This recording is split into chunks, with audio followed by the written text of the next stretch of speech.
Halo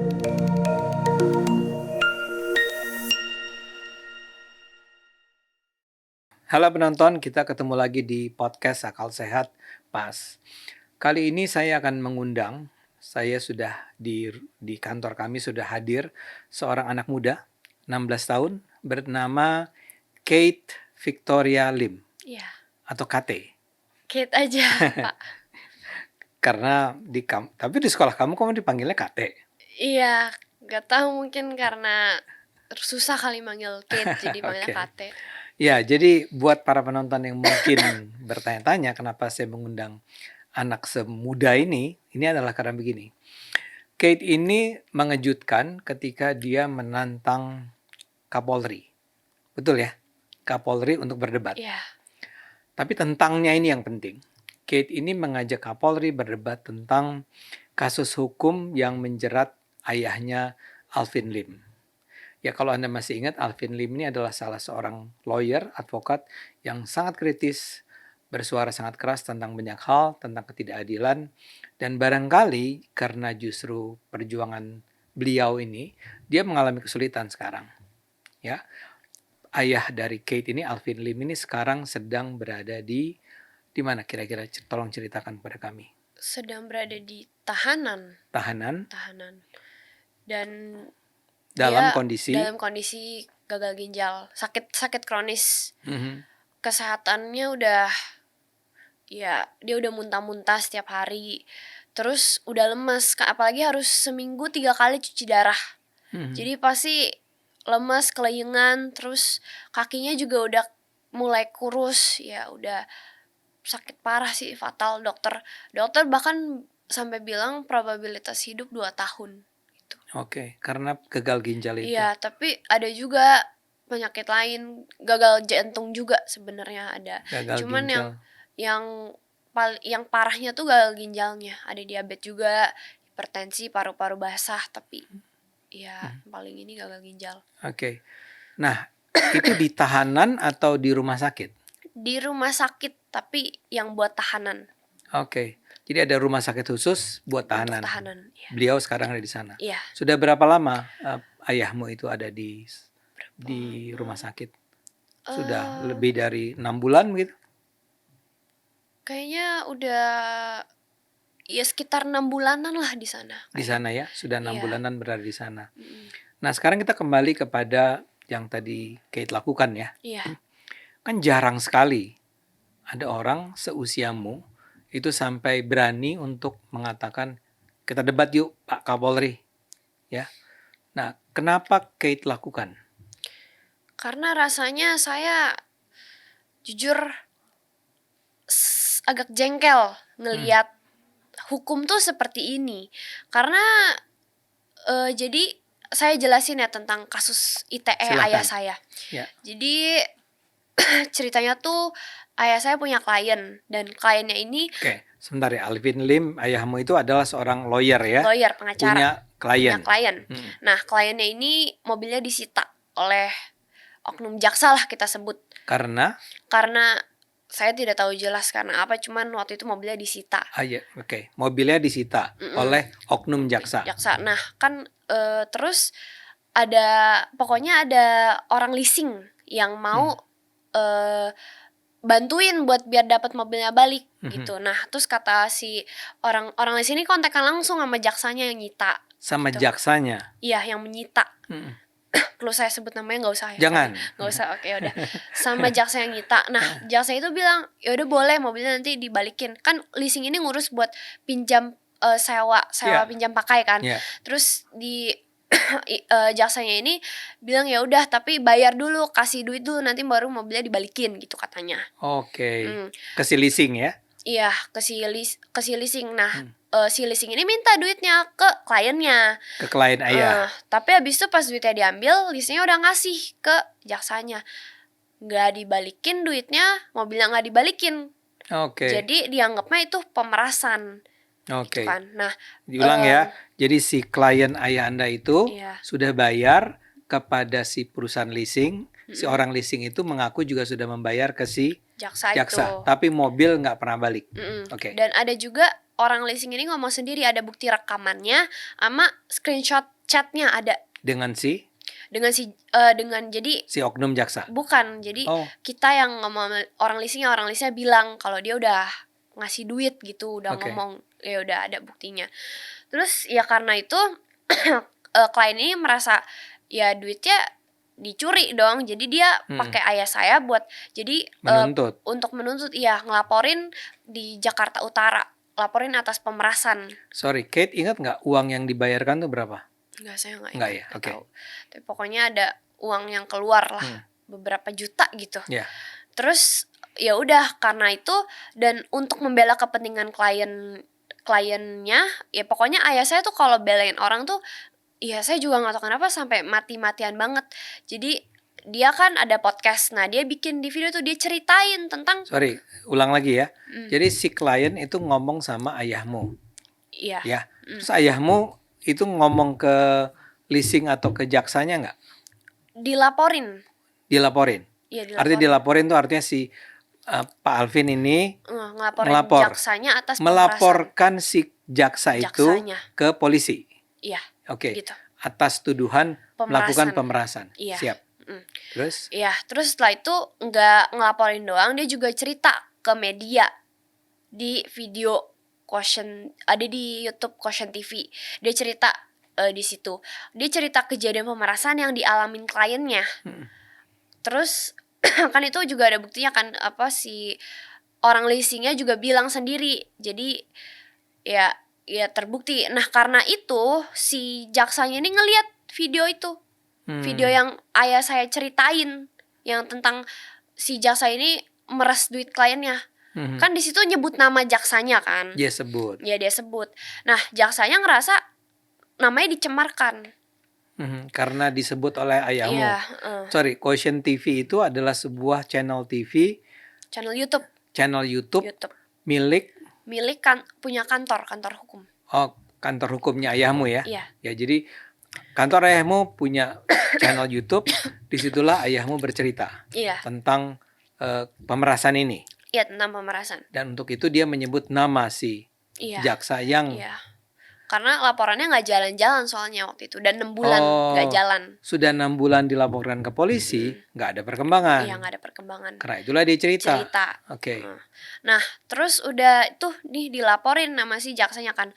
Tapi sebenarnya setelah dibuat video itu nggak cuma jaksa itu doang, ada jaksa-jaksa dari seluruh wilayah Indonesia sampai bikin ada 185 laporan. 185 laporan. Iya. Terkait video itu, satu video itu. Kenapa? Kok bisa 185 orang? Karena di situ ada judulnya Kejaksaan Sarang Mafia gitu. Ayah aku menyebut karena yang dia ngomongkan kan ada buktinya sendiri. Ya. Kejadian Jadi dari yang hanya karena judul yang berbunyi Kejaksaan Sarang Mafia. Kemudian disitulah bercerita tentang bagaimana tadi pemerasan terjadi. Iya. Yang marah bukan cuma si jaksa yang disebut namanya, tapi juga ada 185 jaksa ikut marah. Iya, ikut marah dari beberapa wilayah Indonesia ngelaporin. Nah, terus udah nggak sampai 1 minggu udah naik sidik. Terus 1 bulan kemudian setelah jaksa-jaksa itu ngelaporin, udah langsung papi aku jadi tersangka.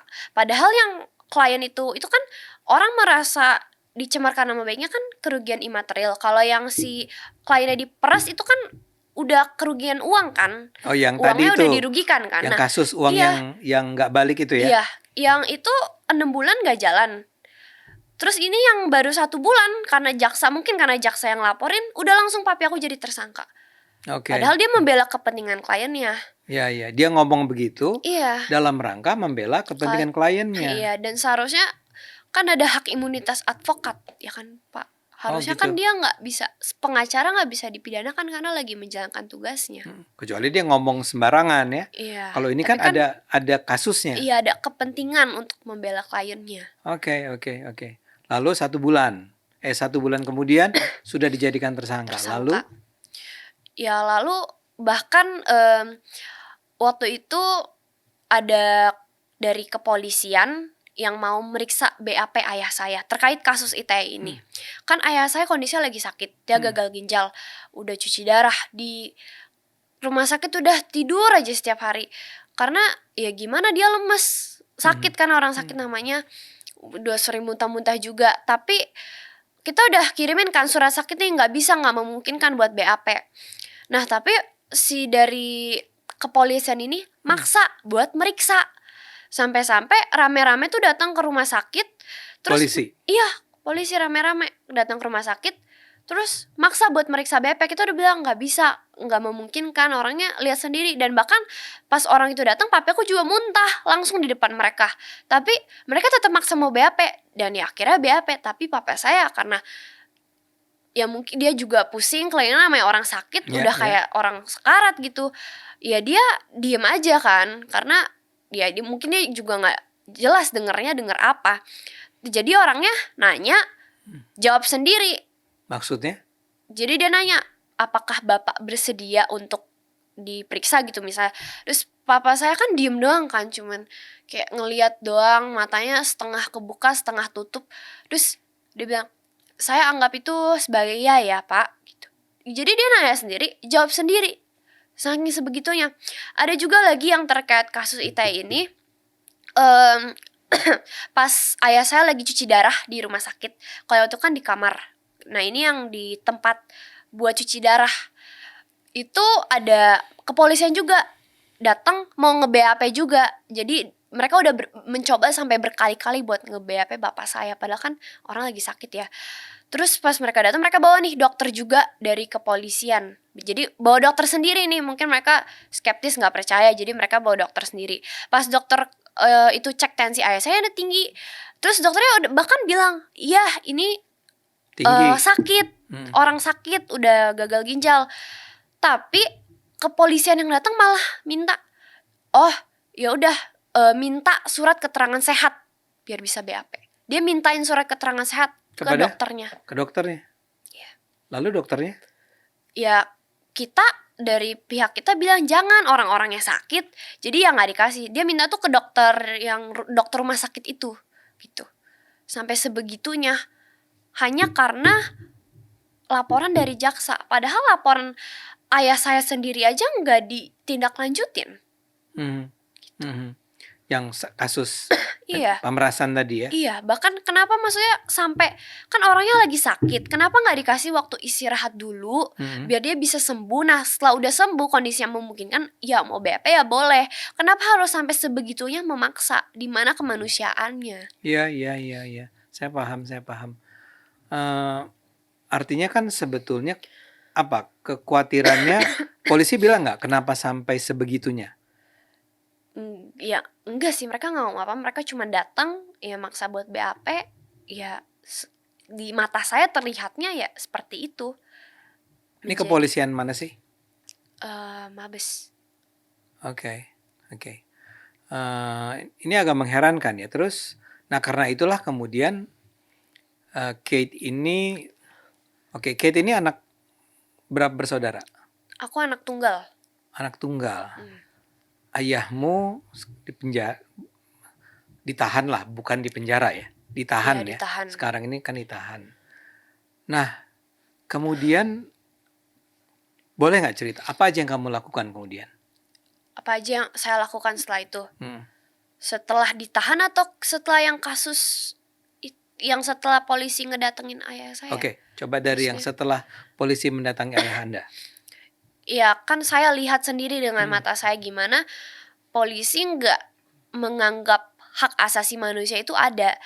Bukannya dia melayani, tapi malah justru menyiksa orang yang lagi sakit, dipaksa buat BAP. Saya ngelihat itu kayak, padahal ya menurut saya yang tadi udah saya bilang, harusnya beliau nggak bisa, karena nggak bisa dipidanakan karena melanggar hak imunitas advokat. Tentunya kan ayah saya adalah advokat yang sudah tersumpah. Ya maka karena itu saya geram. Gimana ya, bapak sendiri kalau misalnya ngeliat orang tua udah terkapar sakit tapi mau dipaksain sama kepolisian buat dimintain keterangan, sampai itu kan secara mental, apalagi dia udah ditahan, udah sakit, itu lama-lama bisa menguras apa ya? Iya. Bisa Ya Paham, paham. paham kan? Iya. Ya menurut Ya saya betul kan yang kamu bilang, ya tunggu aja kenapa sih sampai dia membaik iya sampai dia keadaannya. membaik. Toh dia nggak akan lari kemana-mana. Iya, kan dia Kenapa harus ditahan. kan Iya, ditahan. kenapa harus dicecer sampai sebegitunya? Iya, iya. Ya jadi saya ngeliat itu saya jengkel sendiri. Saya tanya aja ke bapak kalau misalnya orang tua bapak atau anak bapak dilakukan seperti itu, bapak nggak mungkin bakal diem aja kan? Saya harus berbicara dong, kalau nggak sekarang kapan lagi? Kalau saya nggak ngomong, nyampein keluh kesah saya, apa yang saya alami dan yang saya lihat, nanti kapan berhentinya ayah saya dikriminalisasi? Kate, ayahmu tuh nggak didampingi lawyer? Enggak.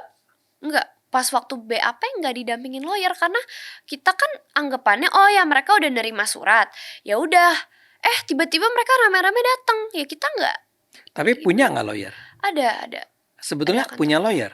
Punya lawyer. Oke. Punya kuasa hukum. Lawyernya protes nggak Protes ke polisi ke polisi. dengan perlakuan terhadap ayahmu itu? Saya kurang tahu kalau yang Oh iya, tentang iya. itu. Maksud saya itu tadi apakah harus kamu yang berjuang kamu kan seperti berjuang sendirian nggak sih?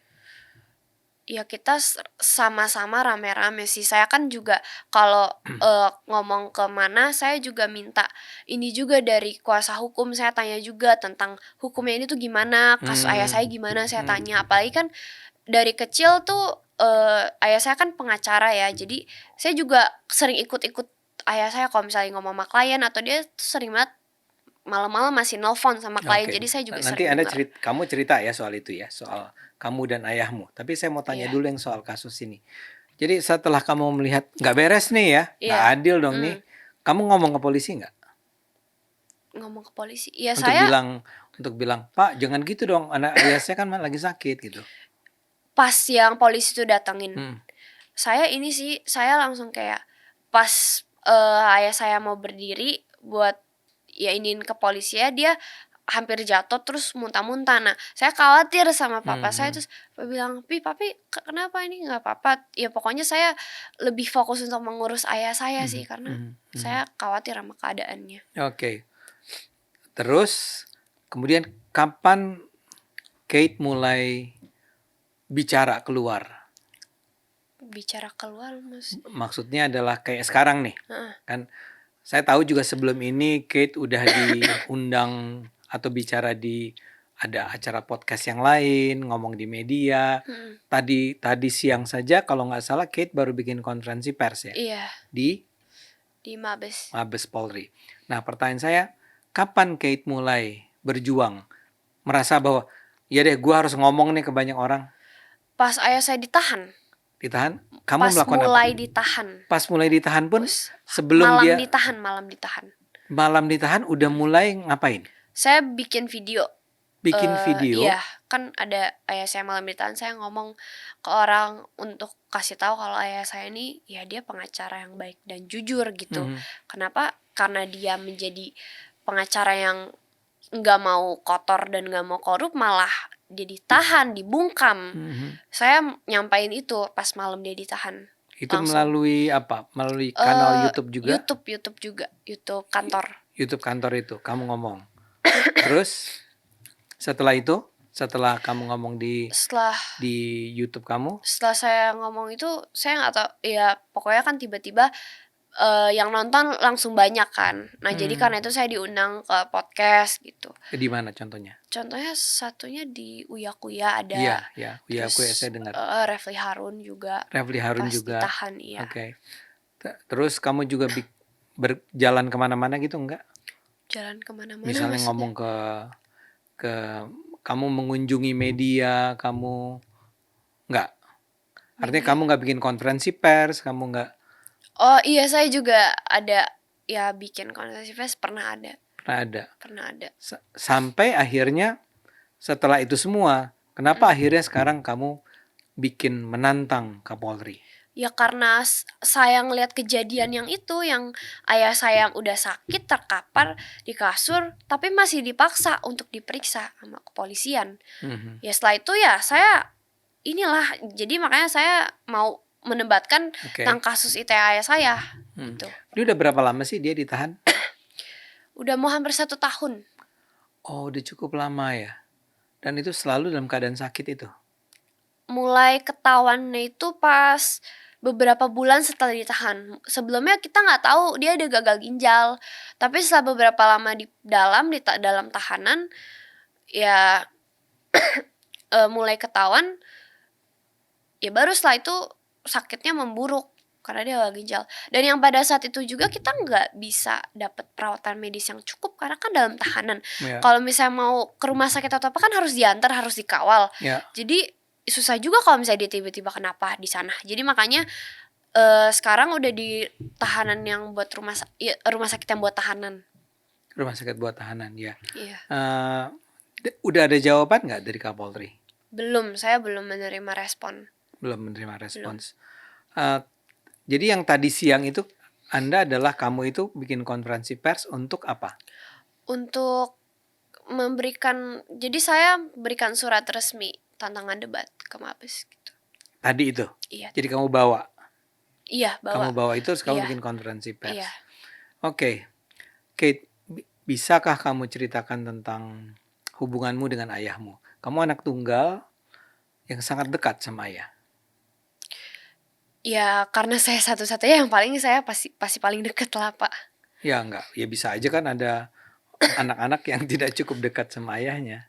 Sebenarnya kalau dekat kita dekat, cuman ya memang saya sekolah karena ayah saya kerja. Setiap saya pulang malam pun kadang pas udah pulang dari sekolah ayah saya masih kerja karena kan dia ya dia pengacara, dia sebenarnya lebih sering sama kliennya sih, lebih sering kerja daripada ketemu saya karena dia bahkan pas malam pun udah jam 1 atau jam 2 pagi dia masih nelpon sama kliennya nangis-nangis apa karena waktu itu pernah karena investasi bodong.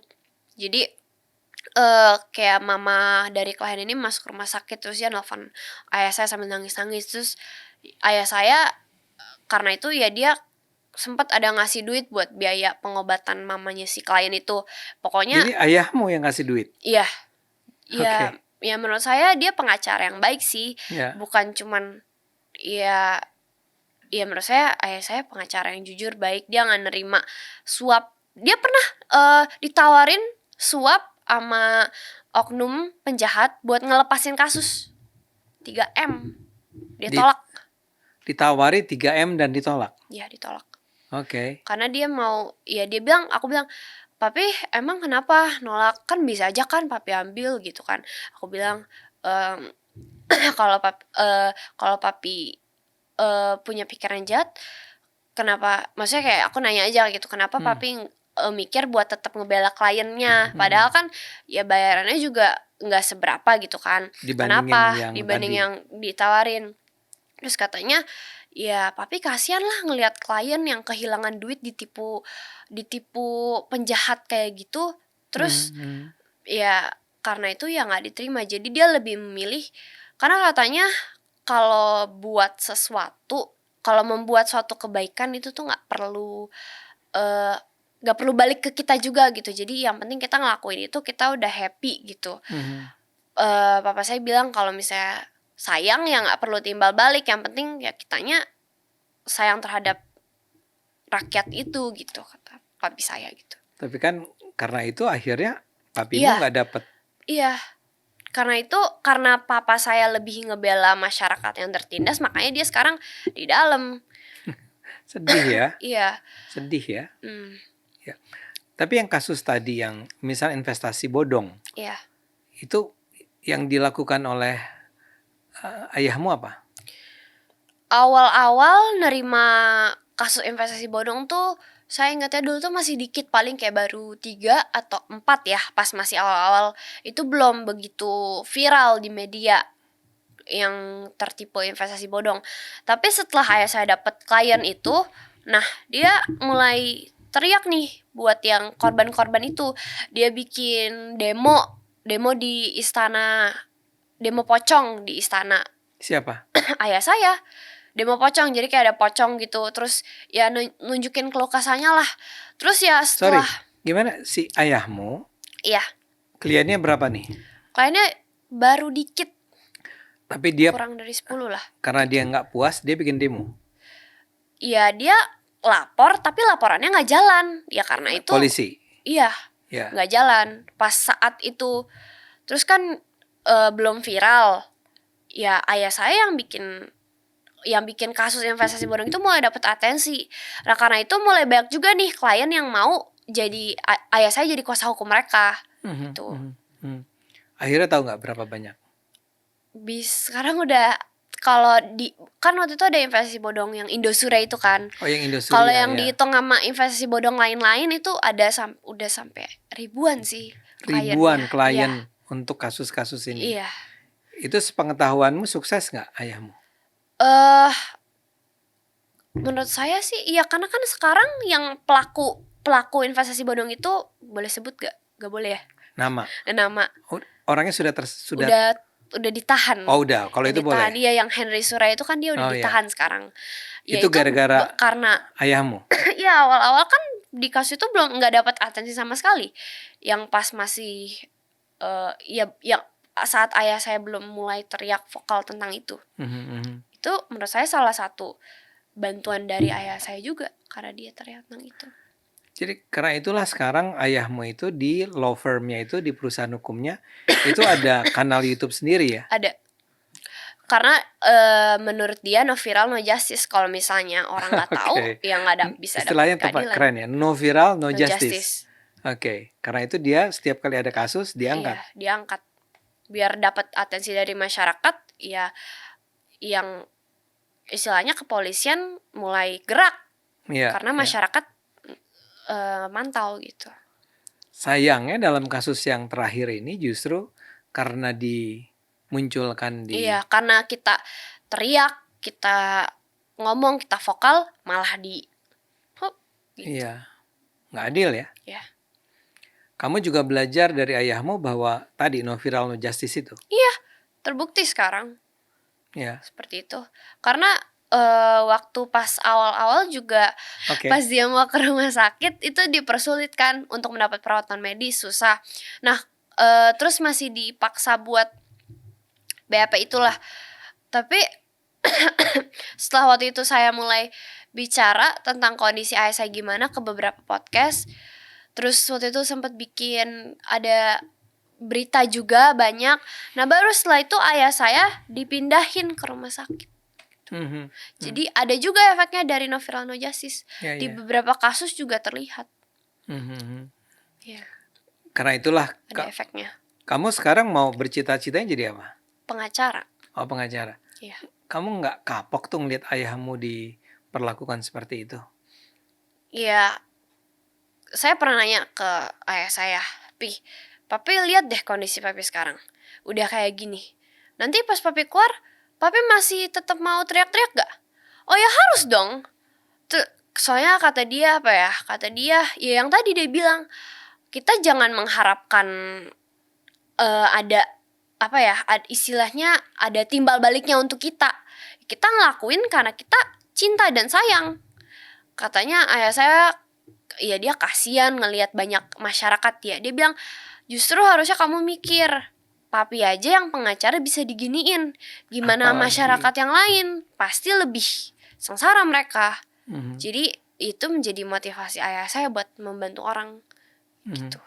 Kamu sendiri juga bercita-cita kalau kamu jadi advokat, kamu memperjuangkan rakyat. Iya. Karena harus. Karena gimana ya? Dibilang ayah saya tuh masih punya profesi, punya pekerjaan, masih mampu lah, orang yang mampu aja bisa digituin.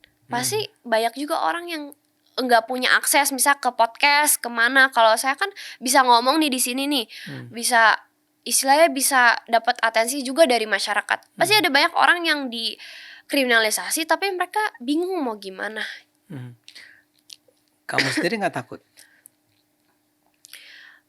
Sebenarnya awal saya masih agak Indonesianya timid. Pokoknya saya masih awalnya gugup sih, kayak agak nervous gitu. Tapi saya ngelihat ayah saya sendiri diperlakukan seperti itu. Gimana mungkin saya seorang anak nggak berani bersuara. Pasti ya secara lumrah itu saya pasti semua anak lah pasti membela ayahnya lah tentu. Mhm. Ya, semua anak pasti membela ayahnya, cuman tidak semua anak berani untuk bersuara, ya kan? Iya memang sih. Cuman kalau misalnya saya nggak bersuara gimana lagi, kan no viral no justice. Oke. Mau nggak mau gitu. Di lingkunganmu, misalnya di sekolahmu, gurumu misalnya, tahu nggak dengan apa yang kamu lakukan ini?